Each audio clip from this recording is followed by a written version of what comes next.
Good morning, good afternoon, good evening, depending on your time and depending on when you're going to be seeing this video. It's your brother, your boy, courserepscorner. Like I always tell you guys, it's my corner, it's your corner, and it's our corner.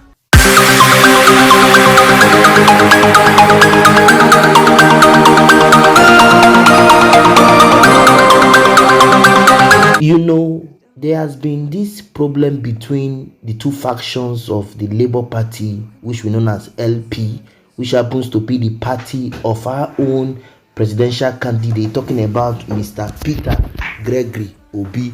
But in recent times, we have not gotten a legal backing to this event and what they stand for. But in this particular video, I will be sharing a lawyer's perspective.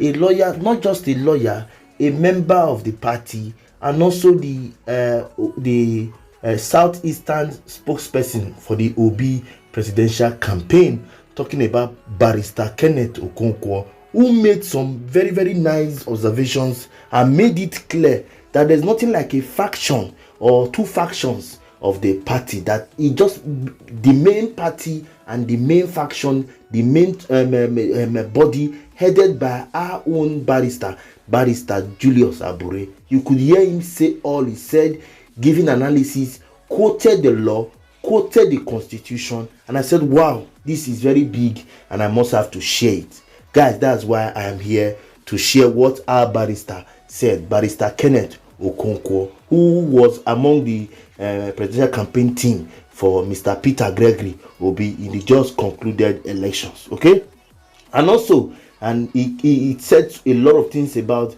the other group which he did not agree to call faction, talking about the group led by Lamidi Apapa. Okay, so I'm just coming here now to tell us what the stands are based on the law and based on the constitution of the party. Okay, having said, I want to thank all of us for always watching my videos. I really do appreciate you. And also, please, for those of us who were once members of this wonderful channel, you know I had issues and I was suspended, but now I am finally back, and I decided to remind us that yes, you are free to join back the channel member. You are free to join back the channel as a member of the channel to support your brother. Okay, please, if you're once a member or you wish to join, please try to rejoin so that you can be a member, because the first admission has expired since I was suspended and reinstated. Okay, please take note. For those of us who have not subscribed to our channel, please, I beg you also subscribe to our channel, like, comment, and share so that we can move this ministry to a permanent site. Okay,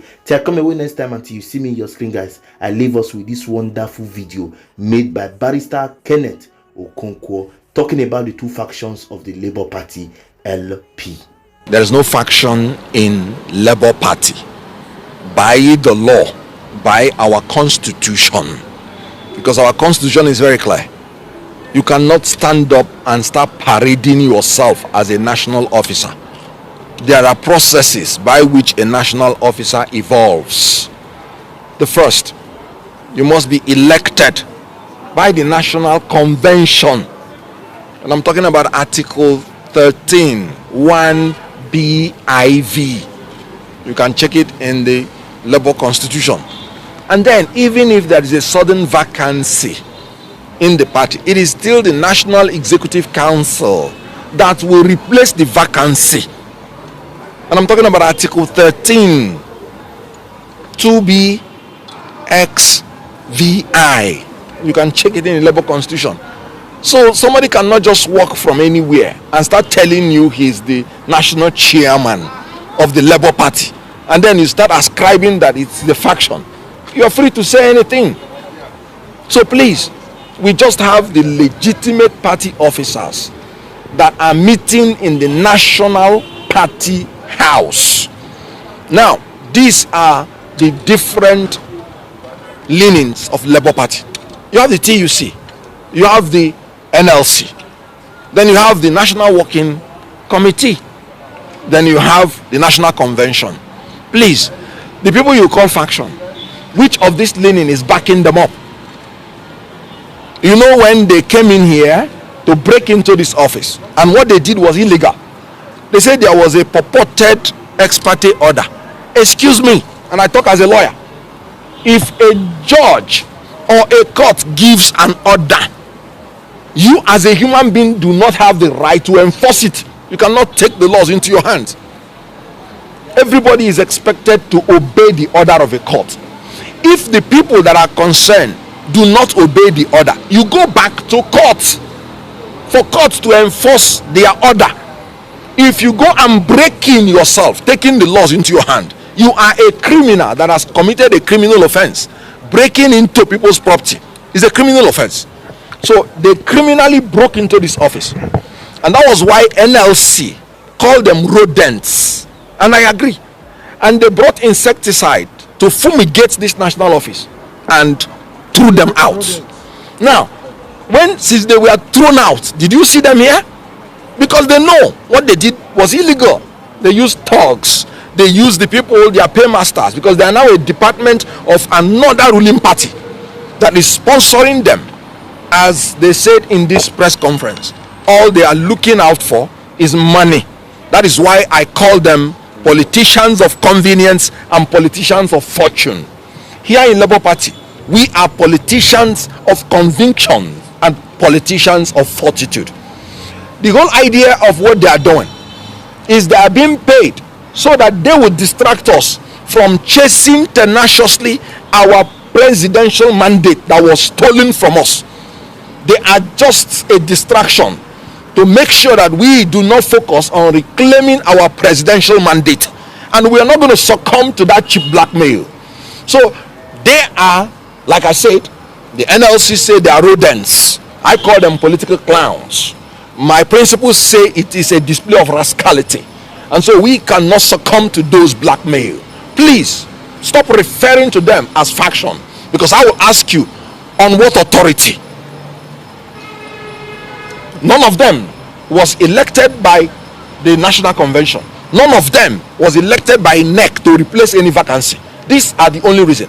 And before you remove the national chairman, you have to get 2/3 of the National Convention, not even NEC. And some group of people are purporting that they have removed the national chairman. Okay, the so-called interim order, which I will come to, did he give any of them the right to assume the leadership of Labour Party? And the court is not supposed to interfere in the internal affairs of any political party. And I quote the case of Suleiman and APC, 2023, 5 Nigeria Weekly Law Report, part 1877. In that case, Supreme Court made it clear that you cannot interfere in the internal affairs of a political party. The Supreme Court made it clear again that a court that does not have jurisdiction cannot interfere in any act of the political party. And jurisdiction is where the cause of action arose. Now, this so-called suspension arose in Benin, in Edo State.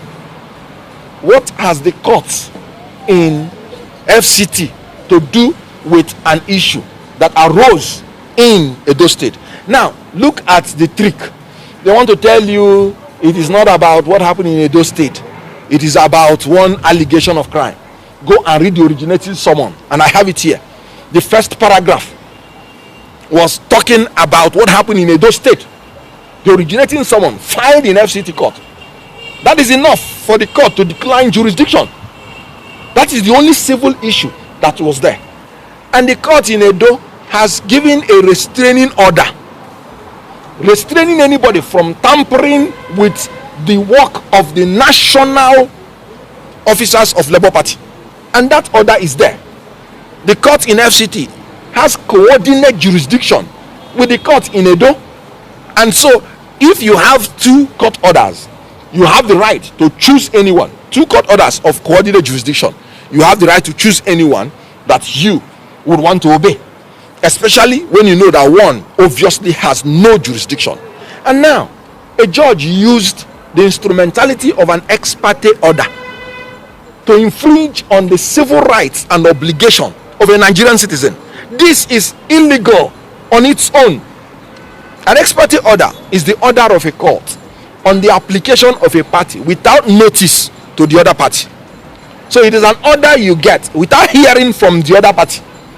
You and I know that the law is that you cannot punish any Nigerian citizen unheard. It's against fair hearing. Section 36 makes it a fundamental human right that every Nigerian citizen is entitled to be heard before his civil rights and obligation is tampered with. Section 36, subsection 1.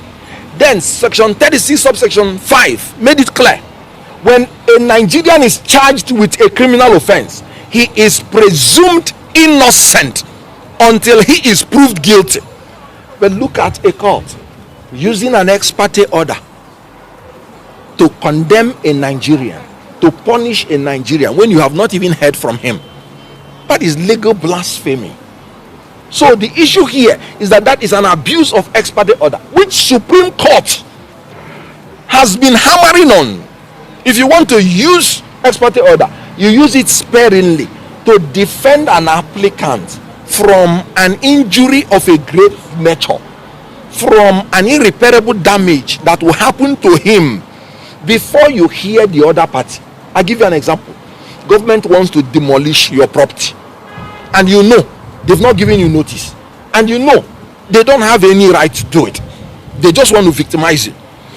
You have the power to go to court and get an ex parte order to stop the government from destroying your property, because if they destroy it, it will be an irreparable damage to you, and it has to be so urgent that the government wants to do it within 7 days, meaning the court will not have the opportunity to hear them before they do it. That is when you use ex parte order. But in this case, the judge used an ex parte order to cut off the head of a human being. A political party is a human being recognized by law, and the national chairman is the head of a political party. So using the ex parte order to tell a national chairman not to do his work, punishing him for nothing, an innocent man, that's what the constitution said, that has not done anything, and you have not heard from him. Now let me tell you another very funny thing. The police purported reports which they are parading, which they annexed. The police itself says is a gossip, and nobody should use it. A gossip is a casual report about people, detailing information about them which have not been confirmed to be true. So the police itself say in the police report, and I'm talking about paragraph 5 of it, he said, please, this is for information only, nobody should use this report. The police even say they will not be held liable if anybody uses this report. So what police cannot confirm is true because they've not heard the other party. A court relied on it without hearing the other party to punish the party. Is that not ridiculous? So what's the bottom line of the question based on the question you asked? Good. The bottom line is that there is no faction. You were in this particular meeting that is held. You saw the chairmen and secretaries of all the states. The quorum of any meeting in Labour Party is 1/3. So if you look at the composition of the membership of NEC, and I am talking about Article 13, 2B, 2A, you will see the composition of NEC. You must form a quorum. If you don't have the chairman and the secretaries, you don't have, you saw the National Working Committee. Which quorum do you have to start parading yourself that you are doing a NEC meeting in Bauchi? It is criminality. They are impostors. They are not members of this party. They've been expelled by the legitimate authority, NEC, the ones that were there before. So on what basis are they doing that so-called NEC in Bauchi? Like I said, you saw the people here physically. The chairman of chairmen talked. So on what basis? So please, that is a show of impunity, criminality, illegality, corruption, and they are doing it to satisfy their paymasters, just to distract us. Thank you very much.